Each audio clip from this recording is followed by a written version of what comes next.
নমস্কার বন্ধুরা, আজ আমরা কথা বলবো হিউম্যান মেটানিউমো ভাইরাস সম্বন্ধে। অনেকের অনেক কিছু প্যানিক একটা কাজ করছে যে এই ভাইরাস কতটা সংক্রামক, এটাও কি কোভিডের মতন সবার ছড়িয়ে যাবে কিনা, আবার লকডাউন, বিভিন্ন রকম প্রশ্ন আমাদের মনের মধ্যে এখন ঘোরাফেরা করছে। কোভিড এসেছিল চায়না থেকে, এটারও সূত্রপাত কিন্তু সেখান থেকে। কিন্তু হিউম্যান মেটানিউমো ভাইরাস নতুন কোনো ভাইরাস নয়, এটা আগের থেকেই ছিল। Respiratory syncytial virus, mumps virus যে গ্রুপের, সেই গ্রুপেরই একটা ভাইরাস হচ্ছে এইচএমপিভি ভাইরাস।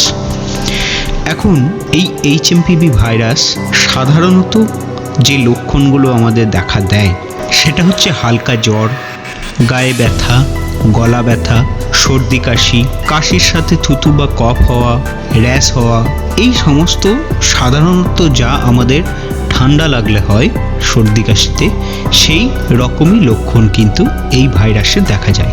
এখন ওয়ার্ল্ড হেলথ অর্গানাইজেশন থেকে বাচ্চাদের এবং বয়স্কদের একটু সাবধানতা দেওয়া হয়েছে, কারণ বয়স্কদের এবং বাচ্চাদের ইমিউনিটি সিস্টেম একটু কমজোর থাকে, তাই এই ভাইরাস কিন্তু তাদের শরীরে একটু ক্ষতির সম্ভাবনা নিয়ে আসে। কিন্তু যদি আপনার অ্যাস্থমা বা ব্রঙ্কাইটিসের মতন কোনো রকম সমস্যা না থাকে, তাহলে এই ভাইরাস নিয়ে বেশি চিন্তিত হওয়ার কিন্তু কোনো কারণ নেই। এই ভাইরাসের ট্রিটমেন্ট আমরা কিভাবে করি? আপনি চিকিৎসকের পরামর্শ নিন। সাধারণত আমরা যে অ্যান্টিবায়োটিক, অ্যান্টি অ্যালার্জেটিক যে সমস্ত ওষুধ আসে, যা আমাদের ঠান্ডার সময় সর্দি কাশিতে দেয়া হয়, কাশি হলে কাশির কাপ সিরাপ, এই সমস্ত কিছু নিয়েই কিন্তু আমাদের এই রোগের ট্রিটমেন্ট হয়। যদি আপনার খুব শ্বাস ফুলে যায়, শ্বাস প্রশ্বাস নিতে যদি খুব কষ্ট হয়, আপনি মেডিসিন বা ইনহেলার নিয়েও যদি আপনার কাজ না হয়, তাহলে সেই মুহূর্তে আপনি টেস্ট করান এবং চিকিৎসকের পরামর্শ নিন।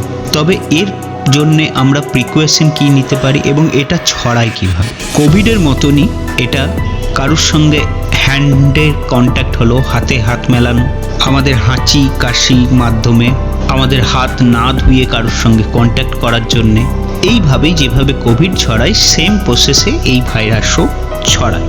আপনার শরীরের কোনো অর্গানের ড্যামেজ কিন্তু এই ভাইরাস সচরাচর করে না। কিন্তু যদি আগের থেকে কোনো সিমটম বা কোনো রোগ যদি আপনার থাকে, অ্যাস্থমা বা ব্রঙ্কাইটিস বা অন্য কোনো লিভার বা কিডনি কোনো কিছু যদি প্রবলেম থাকে, তখন এই ভাইরাসের ফলে আপনার নিউমোনিয়ার মতন ধাত চলে আসতে পারে, আপনার বিভিন্ন রকম শারীরিক সমস্যা কিন্তু তৈরি হতে পারে। তার জন্যে আপনাকে একটু সতর্ক থাকতে হবে এবং চিকিৎসকের পরামর্শ তখন অতি অবশ্যই কিন্তু নিন। এই ভাইরাস নিয়ে প্যানিকের কিছু নেই। এই ভাইরাস এখনো পর্যন্ত আমাদের অনেকভাবে সংক্রমণ কিন্তু হয়নি। কিছু কিছু কেস এই ভাইরাসে দেখা গেছে এবং যেটা এখনো পর্যন্ত বিশাল আকারে কিন্তু বাড়তে পারেনি।